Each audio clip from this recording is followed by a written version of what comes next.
द्वार खुल जाएं। आइए प्यारे साथियों,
नमः शिवाय।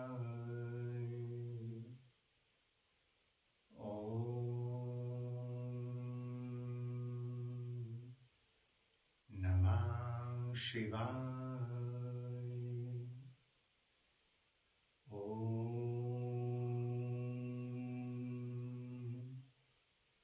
नमः शिवाय। हे समस्त प्रिय आत्म मित्रों, प्रभु प्रेमी, गुरु प्रेमी, ध्यान प्रेमी आत्माओं, आप सबके भीतर विराजमान अविनाशी अनंत परम गुरु परमात्मा के श्री चरणों में हिमालयन ऋषि का कोटि कोटि प्रणाम।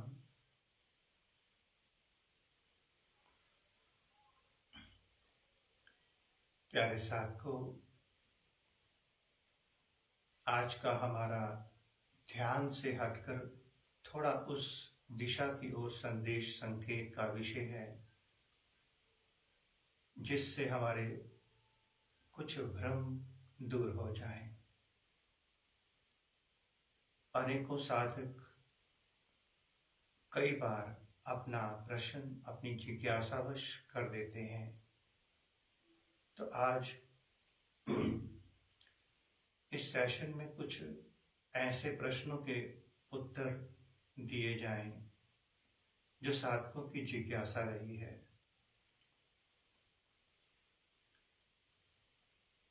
सबसे पहले ऋषि के बारे में बता दें। एक साधक ने प्रश्न किया है, जिज्ञासा की है या शंका कि हमारे सारे ऋषि मुनि सनातन पुरातन समय में सिद्ध हुआ करते थे। सबसे पहले सेशन को शुरू करने से पहले एक बात कहेंगे, जिसने जितना भी जाना वो उतने स्तर से बिल्कुल ठीक है। पूर्ण रूप से उस अनंत परमात्मा को जान पाना, उसके बारे में जान पाना असंभव है, क्योंकि वो महाविराट है, अनंत है, अनंत जन्मों का खेल है।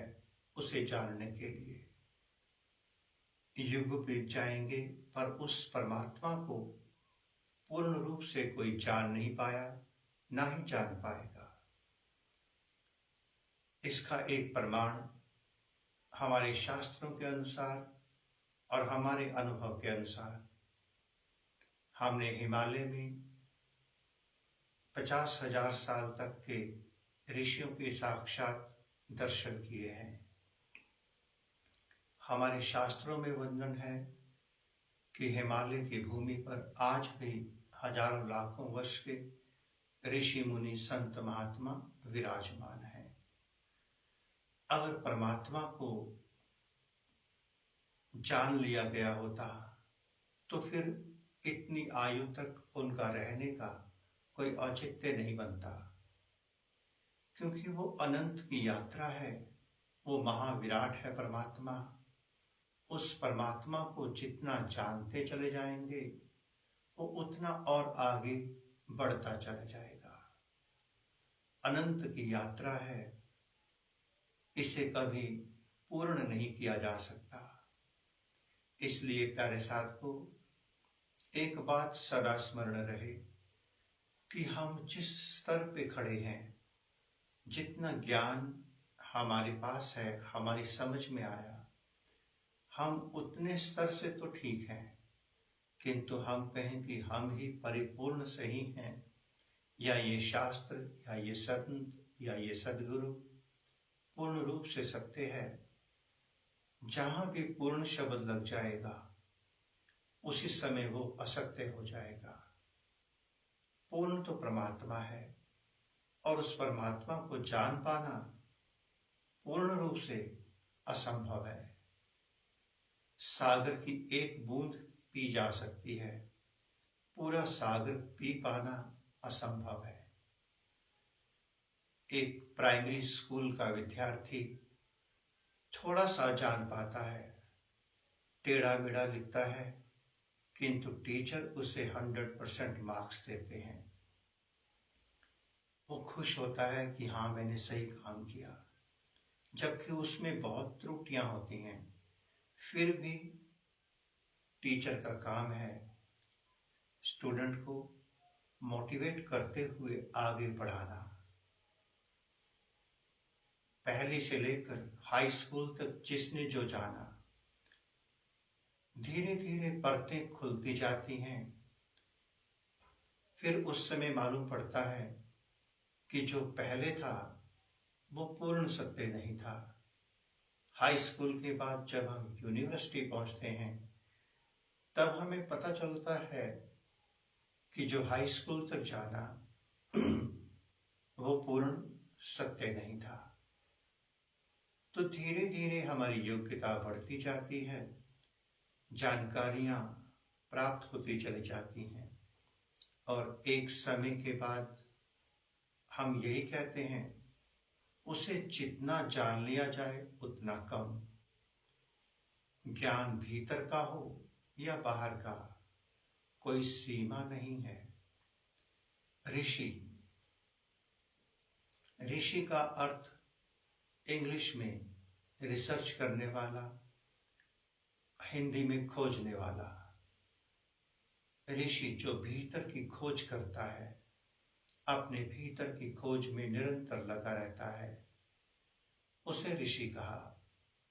स्टूडेंट तो पहली क्लास का भी है, स्टूडेंट पीएचडी का भी है, दोनों ही स्टूडेंट हैं, किंतु दोनों के स्तर में जमीन आसमान का अंतर है।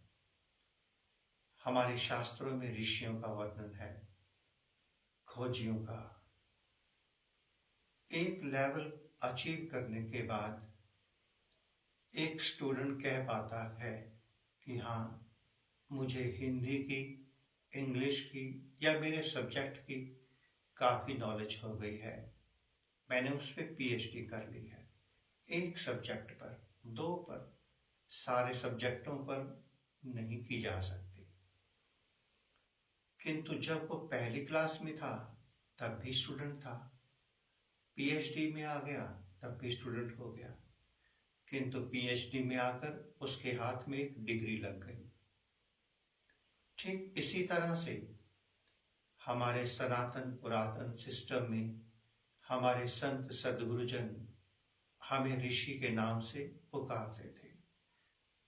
विद्यार्थी, खोज करने वाला, ना कि सिद्ध। सिद्ध तो सद्गुरु है, महर्षि है। सिद्ध ऋषि भी है, जिसने अपनी तपस्या को चरम सीमा तक पहुंचा दिया, एक विशेष लेवल को अचीव कर लिया, वो सिद्ध हो गया। तो पहली बात सभी ध्यान रखेंगे कि ऋषि पहली क्लास में भी है, पीएचडी में भी है। हमारे शास्त्र, हमारे वेद पुराण 100% सत्य हैं, किंतु जब हम उसे अपनी दृष्टि से देखते हैं, अपनी बुद्धि से जानते हैं, तो हम उतना ही जान पाते हैं जितना हमारा स्तर होता है। इसलिए हमें शास्त्रों को, वेद पुराणों को अपने गुरुजनों के सानिध्य में बैठकर उनके श्रीमुख से सुनना चाहिए। शास्त्र क्या कहता है, क्या इशारा कर रहा है, उसका क्या अर्थ है, वो तो संत सद्गुरु ही बता सकते हैं। अगर हम अपनी बुद्धि से, अपने स्तर से जानेंगे तो हम उतना ही जान पाएंगे जितना हमारे पास बुद्धि का स्तर है। दूसरी बात, आज का विषय हमारा दूसरों के भ्रम को दूर करने का है। ज्ञानगंज, जिसके बारे में अक्सर महिमा होती है। प्यारे साथियों, जैसे इस भूमि पर, पृथ्वी पर अनेकों आश्रम हैं, उन आश्रमों में अलग अलग स्तर के संत, स्टूडेंट, साधक रहते हैं। ठीक उसी प्रकार से ज्ञानगंज, ज्ञान का अर्थ है जहाँ ज्ञान का समूह हो। तो हमारे सिद्ध ऋषि मुनि, जितने भी सिद्ध ऋषि मुनि हैं, जो पंच तत्वों से परे हैं, सूक्ष्म शरीर में विराजमान हैं, उनके पास स्थूल शरीर है। उन्होंने अपने तप से इतनी कमाई कर ली कि अपने स्थूल शरीर को किसी एक कंदरा में सुरक्षित छोड़ दिया। फिर वो सूक्ष्म शरीर से आकाश की यात्रा करते हैं। जहां भी सिद्धों का समूह इकट्ठा हो जाता है, उसे ज्ञानगंज कहा जाता है। अनेकों अनेकों सिद्ध अपनी टोली बनाकर, जैसे हम सारे संत, सारे साधक अपनी अपनी योग्यता के अनुसार अपने समूह में, अपनी टोली में रहते हैं। अपने आईक्यू लेवल को हम जानते हैं कि हमने किन के साथ रहना है। ठीक इसी तरह से इस अनंत की यात्रा पर अनंत सिद्ध हैं, अनंत सिद्ध। सभी सिद्ध अपनी अपनी योग्यता के अनुसार आपस में जुड़ जाते हैं, अपना ज्ञान इकट्ठा करते हैं, तपस्या करते हैं। उसके बाद सभी मिलकर अपने से सीनियर के पास जाकर और कमाई करते हैं। कमाई करने के बाद फिर वो आगे सीनियर के पास। तो ज्ञानगंज किसी भूमि का नाम नहीं है। ज्ञानगंज का अर्थ है कि जहां भी सिद्धों का समूह हो उसे ज्ञानगंज कहा गया। वो सिद्ध जब चाहे जहां चाहे वहीं अपना डेरा बना लेते हैं, डेरा जमा लेते हैं। डेरे का अर्थ ये नहीं कि एक आश्रम बना लेंगे, गुफा बना लेंगे, ऐसा कुछ भी नहीं। जो साधक पंचभूतों में रहता है, पंच तत्वों में, उसे तो आश्रम की आवश्यकता है, भोजन पानी सब चीज की, अग्नि की भी आवश्यकता है।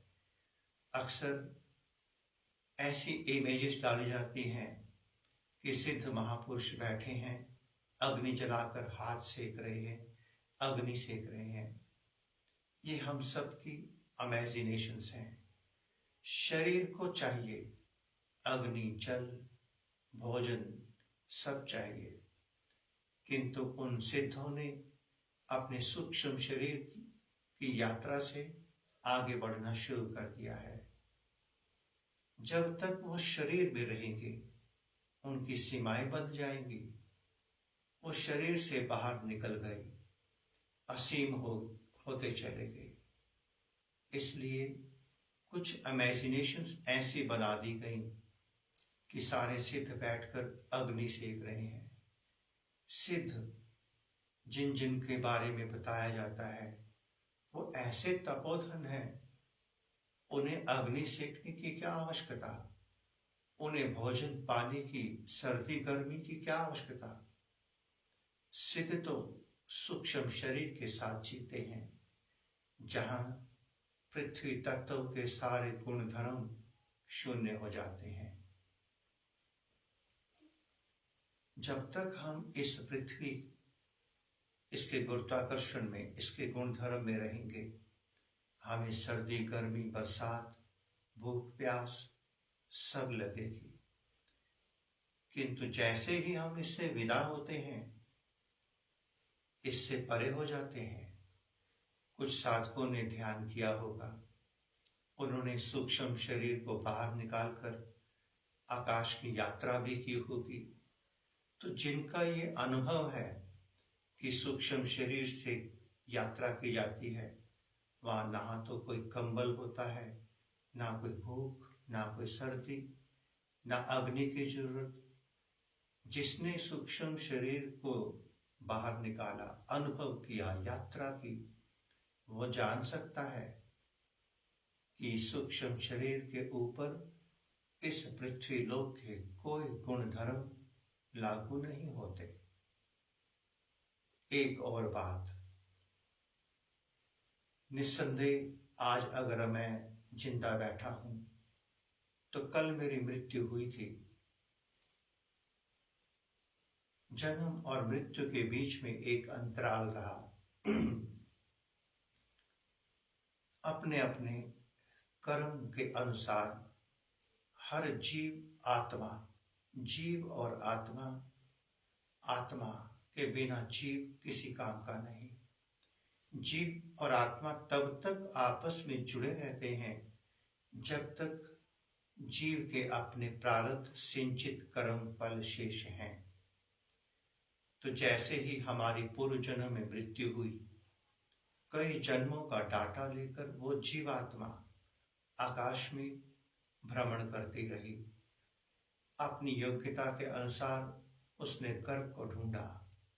जब तक वो भ्रमण करती रही जीवात्मा सूक्ष्म शरीर के साथ, उसे ना तो जल चाहिए, ना भोजन, ना छत, उसे कुछ नहीं चाहिए। जीवात्मा को कुछ नहीं चाहिए, सूक्ष्म शरीर को कुछ नहीं चाहिए। सूक्ष्म शरीर के भीतर कारण शरीर है, उसे कुछ नहीं चाहिए।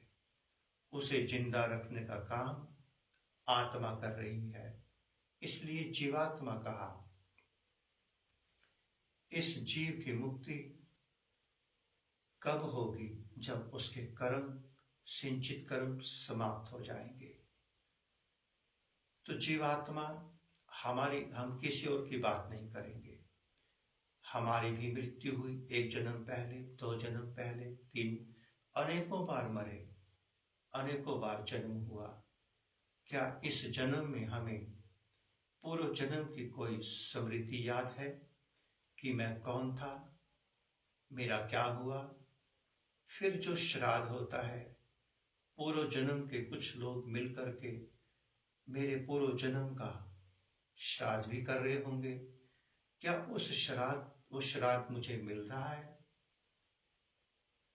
क्योंकि जन्म और मृत्यु के बीच में अंतर कम होता है, किसी किसी के लिए बहुत ज्यादा होता है, किंतु अधिकांश बहुत कम होता है। जैसे ही हमने नया जीवन धारण कर लिया, पूर्व जन्म के पंच तत्वों में विलीन हो गए, पूर्व जन्म की जीवात्मा अपने सारे कर्मों का हिसाब किताब लेकर के इस शरीर के भीतर प्रवेश कर गई। पूर्व जन्म का हिसाब पंच भौतिक शरीर के साथ था। अब आप किसका श्राद्ध कर रहे हैं, क्यों कर रहे हैं? एक परंपराएं बनी आ रही हैं, वो हमारा विषय नहीं। प्यारे साथियों, कुछ बातें ध्यान से हमें समझनी है। इस शरीर के रहते रहते ही हम मोक्ष, मुक्ति, समाधि का उपाय कर सकते हैं। शरीर से जाने के बाद, मरने के बाद कोई उपाय नहीं होगा। हमारे सनातन पुरातन ऋषियों मुनियों के पास अनेकों विद्याएं थीं। आज भी 50,000 साल, लाख साल, 2 लाख वर्ष इतनी बड़ी बड़ी आयु के सिद्ध ऋषि मुनि विराजमान हैं। आयु हमें उतनी ही मिली है, श्वासें हमें मिली हैं, आयु नहीं। हम अपनी सांसों का सदुपयोग कैसे करते हैं वो हम पर निर्भर करता है। हम चाहें तो अपनी आयु को बढ़ा सकते हैं, घटा सकते हैं, ये हमारे हाथ में है। जितना अधिक हम सोएंगे उतनी अधिक हमारी आयु कम होती चली जाएगी। जितना अधिक जागेंगे उतनी आयु बढ़ेगी हमारी। जितना अधिक ध्यान में जाएंगे, श्वासें सूक्ष्म होती चली जाएंगी। श्वासों का ही खेल है, श्वास सूक्ष्म होती चली जाएगी, आयु बढ़ती चली जाएगी। हमारे ऋषि मुनियों की अधिक आयु क्यों थी? उनके सद्गुरुजन उन्हें अपने पास बिठा करके अनेकों अनेकों जन्मों का पाप और पुण्य, शुभ और अशुभ उनका डाटा क्लियर कराने में लग रहते थे। शरीर रहेगा, स्वस्थ शरीर रहेगा तो हम अपने अनेकों जन्मों का हिसाब किताब फिनिश कर सकते हैं, क्लियर कर सकते हैं। अभी भी अनेकों इस पृथ्वी पर लोग हैं, संत हैं, जिनकी आयु 1000, 2000, 3000 वर्ष की भी है। वो शरीर लेकर क्या कर रहे हैं? कईयों की 5000 वर्ष भी है। वो शरीर के साथ क्या करते हैं? साक्षी दृष्टा होकर ध्यान साधना तप करते हैं। वो अपने तप से कई जन्मों के प्रारब्ध को काटने में और भोगने में लगे हैं। जिस दिन उनके सारे पूर्व जन्मों के शुभ अशुभ कर्म क्षय हो जाएंगे, उसी पल वो इस पृथ्वी लोक को छोड़ करके अन्य लोकों की ओर प्रस्थान कर जाएंगे। इसलिए हमें अधिक आयु चाहिए। पूर्व समय में हमारे सारे संतों की, गृहस्थ आश्रम में रहने वाले साधकों की लंबी लंबी आयु हुआ करती थी। 1000 वर्ष, 2000 वर्ष, 3000 वर्ष। हमारे संतों ने हमें विद्या प्रदान की थी। अपनी आयु को बढ़ाएं। जितनी अधिक आयु होगी उतना अधिक आप पाप पुण्य से मुक्त होने का उपाय ढूंढते चले जाएंगे। एक और बात, प्यारे साथ को, जीना,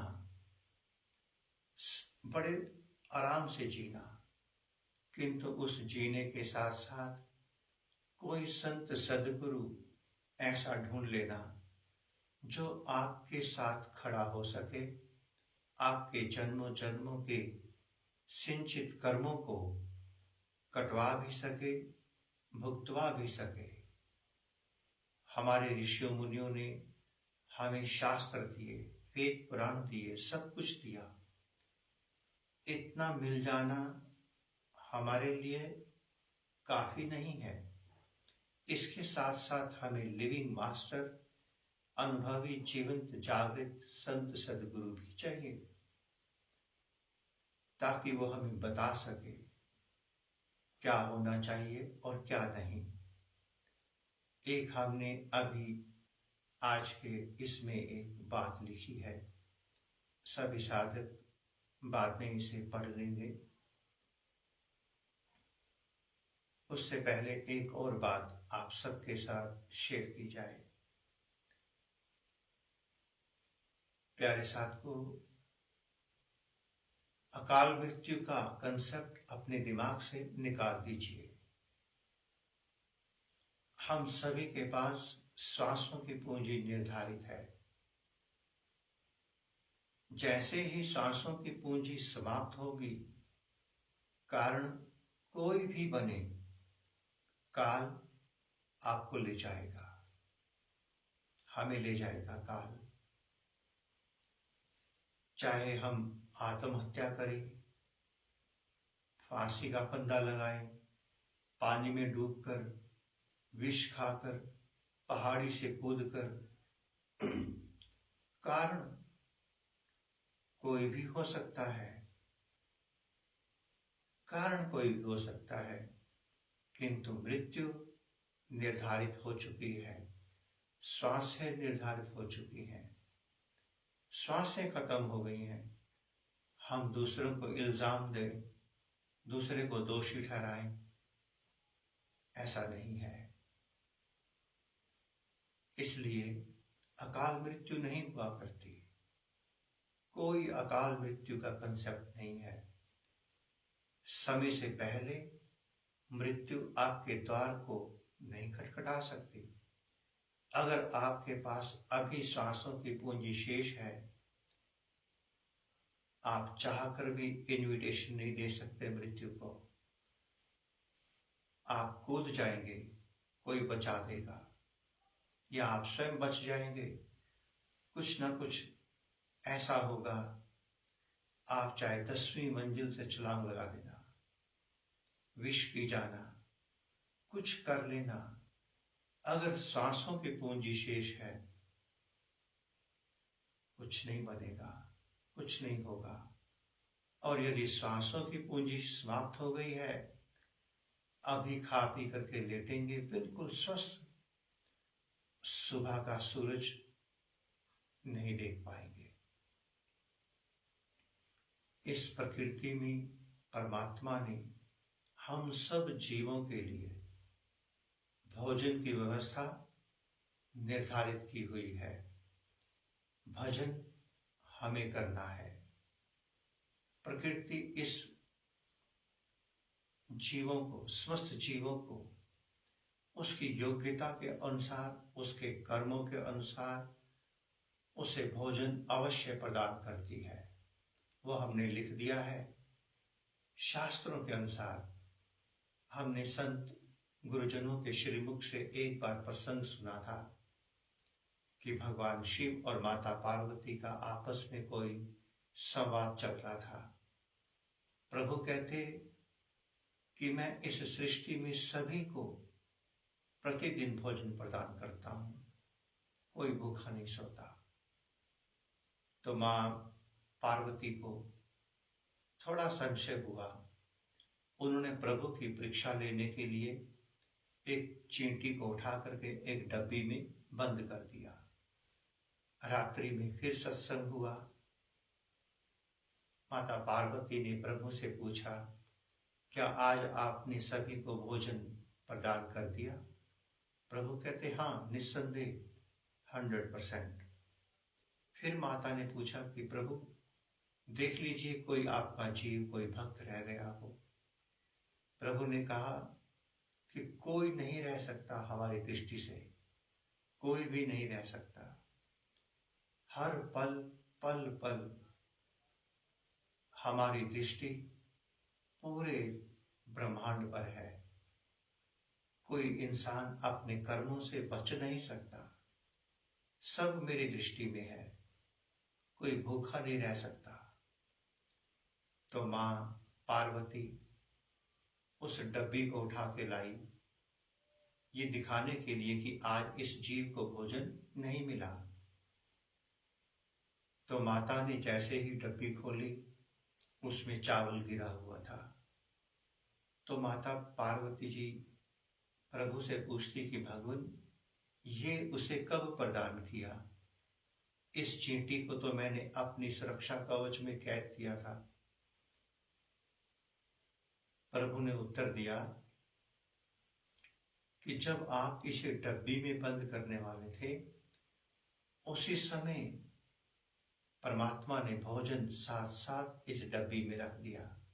आपके मस्तक पर आपने पूजा की थी, आपके मस्तक पर चावल का दाना था, वो इसमें गिर गया, गिरा दिया गया। तो प्यारे साथियों, आप ये नहीं सोचना कि भोजन की व्यवस्था कैसे होगी, ये उस ईश्वर की जिम्मेवारी है। भजन की जिम्मेवारी आपकी है। आप अपने जीवन में एक एक कर्म को, कल तक जो हुआ अति सुंदर, उसका केवल भोग ही विधान है, किंतु आज अभी इसी पल से अपने एक एक श्वास को होश और जागृति से जिए। पुण्य का भी भुगतान करना पड़ेगा और पाप का भी, दोनों का करना पड़ेगा। पुण्य से पाप को काटिए, किंतु पुण्य नहीं कटेगा। कटता पाप भी नहीं है, ये दोनों भोग योनियां हैं। इसलिए जागिए और स्वयं जाग करके अपने भीतर के एक एक कर्म को पीछे मुड़कर देखिए। पूर्व जन्म में हम नहीं झांक सकते, बहुत अच्छा, अन्यथा हमारा वर्तमान का जीवन अनेकों कष्टों से, दुखों से, प्रायश्चित से भर जाता, क्योंकि हम सभी हर जन्म में अधर्म पाप पुण्य करते हुए चले आ रहे हैं। किंतु इस जन्म में हमने कुछ जानकर, कुछ अनजाने में ऐसे कर्म किए जिसका हमें भुगतान, प्रायश्चित करना ही होगा। जैसे जैसे आप ध्यान की ओर मुड़ते जाएंगे, आपका होश, आपका विवेक, आपकी जागृति बढ़ती चली जाएगी। फिर आप कोई ऐसे कर्म नहीं कर पाएंगे जिसका भुगतान करने में आपको जन्मों लगे।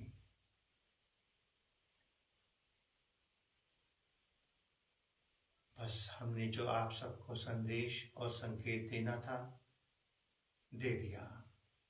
ज्ञानगंज कोई स्थान नहीं है, सिद्धों की टोलियां हैं, अपनी अपनी योग्यता के अनुसार। श्राद्ध, कल मेरी मृत्यु हुई थी, जीवात्मा ने पुनः से नया शरीर धारण कर लिया, किंतु श्राद्ध फिर भी चल रहा है। किसे मिल रहा है श्राद्ध? जीवात्मा तो मेरे भीतर, पंच तत्वों को उन्होंने पूर्व जन्म में तत्वों में विलीन कर दिया, बीच में कोई नहीं बचा। किसे मिल रहा है श्राद्ध? अकाल मृत्यु, समय से पहले मृत्यु नहीं आ सकती। हम सबके पास 100 साल 200 साल की आयु नहीं है, श्वासों का खजाना है। जितना चाहो कम कर लो, जितना चाहे बढ़ा लो। ऋषि जो रिसर्च करे, खोज करे, जो स्टूडेंट है वो ऋषि, वो स्टूडेंट, वो ऋषि पहली क्लास में भी है, पीएचडी में भी है। ज्ञान का कोई अंत नहीं, परमात्मा का कोई अंत नहीं, ये अनंत की यात्रा है। इसलिए हमारे हिमालय में हजारों लाखों वर्ष के संत महात्मा अभी भी विराजमान है। अगर परमात्मा का कोई डेस्टिनेशन होता, उसे पा लिया जाता, तो फिर आगे की यात्रा समाप्त हो जाती। अनंत की खोज है, अनंत की यात्रा है। परमात्मा अनंत है। आपका भी हमारा भी अनंत बार जन्म हुआ, अनंत बार मृत्यु हुई। ये जन्म और मृत्यु जब तक जीव अपने कर्मों का पूर्ण रूप से भुगतान नहीं करता, शून्य नहीं होता, तब तक जीव के भीतर विराजमान आत्मा परमात्मा में विलीन नहीं होगी। अगर आप मुक्त होना चाहते हैं तो जागिए, आज अभी इसी पल से जागिए, अपने एक एक कर्म को धर्म जानकर साक्षी दृष्टा होकर करिए, ताकि बहुत जल्दी आप इस पृथ्वी लोक से मुक्त होकर अन्य लोकों की यात्रा पर जा सकें। सब साधक जानते हैं। हमने एक विषय को थोड़ा सा संकेती भाषा में बता दें। अभी कुछ समय पहले हमारे साथ जो हुआ, किसी दूसरे ने नहीं, हमारे अपने मित्र ने किया। कोई बात नहीं, उसने अपने कर्मों का और हिसाब किताब बना लिया। अगर हम अपने भीतर एक्शन का रिएक्शन लेंगे तो हमारे कर्म और बनते चले जाएंगे। जो हमारा था वो आज भी हमारे पास है। हमारा तप, हमारा ध्यान, हमारा ज्ञान, इसे अस्तित्व में कोई चुरा नहीं सकता। हम अपनी स्वेच्छा से अगर देना चाहें तो एक अलग बात। जो हमारा था वो आज भी हमारे पास है। जो हमारा नहीं था, जो जन्म के पश्चात हमें यहीं से मिला, जो जो हमारा सामान वो चुरा कर ले गया, वो हमें यहीं से मिला, समाज से, संसार से, आप लोगों से मिला। जो हमारा नहीं था वही गया और उसे जाना ही है। वो चाहे हमारे जीते जी चला जाए, चाहे हमारे मरने के बाद जाए। जो हमारा नहीं है वो कल किसी का था, आज हमारे पास है, कल किसी और का हो जाएगा। और जो कल हमारा था, तप, जप, साधना, वो आज भी हमारे पास है, वो कल भी हमारे पास रहेगा। इसलिए संसार भौतिक पदार्थों, रिश्ते नातों के प्रति बहुत ज्यादा आसक्ति नहीं रखना। वो कल किसी का था, आज आपके पास है, आपका नहीं है, आपके पास है। वो कल किसी और का हो जाने वाला है। किंतु भीतर एक दया, करुणा और प्रार्थना समस्त जीवों के प्रति करनी चाहिए, क्योंकि कर्म का बीज बीजते समय बड़ा मजा आता है। किसी का कुछ चुरा लेने में, किसी को कष्ट देने में, किसी को बदनाम करने में बड़ा मजा आता है। एक बीज बीजेंगे, अनंत बीज लगेंगे, वो पाप के हों या पुण्य के। जब पाप के कर्मों का कटान होगा, एक कांटेदार बीज बीज दीजिए। कांटों से भरा वृक्ष तैयार हो जाएगा। वो वृक्ष किसी और को नहीं, स्वयं को ही काटना होगा। एक फल का पौधा लगा दीजिए, एक बीज लगा दीजिए, चाहे सेब का या आम का या किसी भी चीज का। एक बीज पर अनंत फल लगेंगे, अनंत फल। उसका भी भुगतान आपको करना है। इसीलिए भगवान बुद्ध जैसे महायोगी, महातपस्वी पाप और पुण्य से किनारा करके खोजी बनकर अपने सारे सिंचित कर्मों का भुगतान करने के लिए, क्षय होने के लिए, खाली होने के लिए एकांत की ओर तपस्या में चले गए, ताकि पूर्व जन्मों के कर्म भुगत जाएं, नए कर्म खड़े ना हों। साक्षी दृष्टा होकर के हम सभी साधकों को इस धरा पर जीना है। जो साधक ये कहता है कि मोक्ष, मुक्ति, समाधि, ध्यान मेरा लक्ष्य है, यही मैं चाहता हूं, उसकी मांग, उसकी जिज्ञासा, उसकी इच्छा बहुत सुंदर है, बहुत सुंदर है। फिर उसे उस पर काम भी करना चाहिए, काम भी करना चाहिए। अगर हम आप सबको कुछ दे रहे हैं, ज्ञान या ध्यान, हम किसी पर कोई एहसान, कोई कृपा कुछ नहीं कर रहे। दिलाने वाला, देने वाला वो परमात्मा, वो एक इंस्ट्रूमेंट को यूज कर रहा है।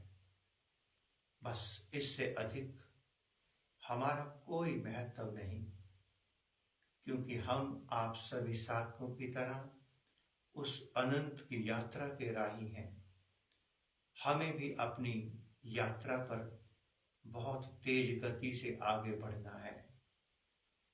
कुछ साधक, कुछ प्यासी आत्माएं जो परमात्मा की ओर बढ़ना चाहती हैं, परमात्मा ने उनके लिए इस इंस्ट्रूमेंट को मैसेंजर बनाकर थोड़ी देर के लिए आप सबके सामने रखा है।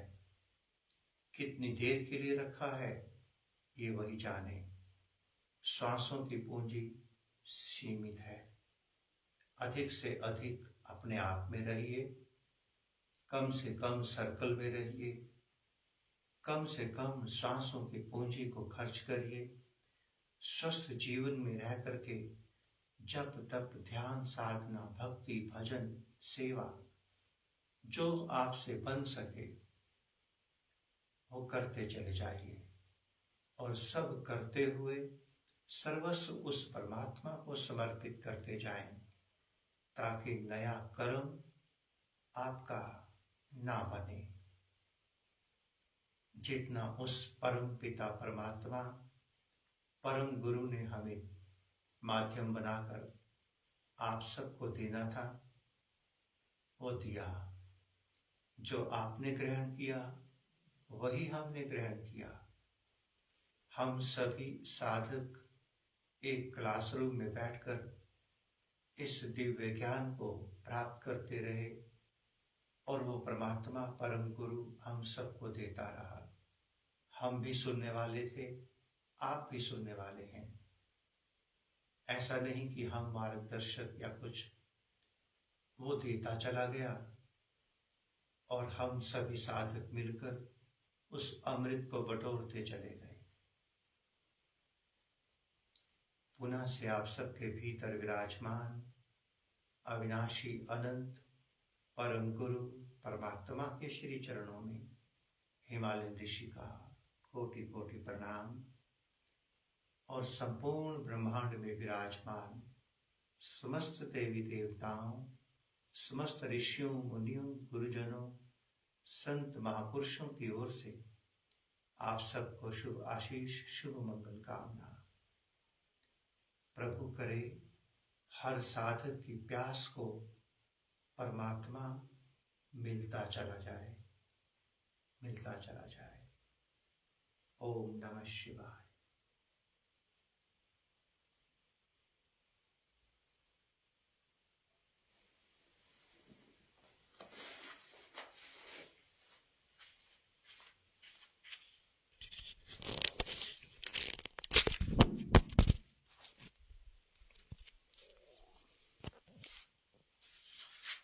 प्यारे साथ को शुभ रात्रि, शिवरात्रि।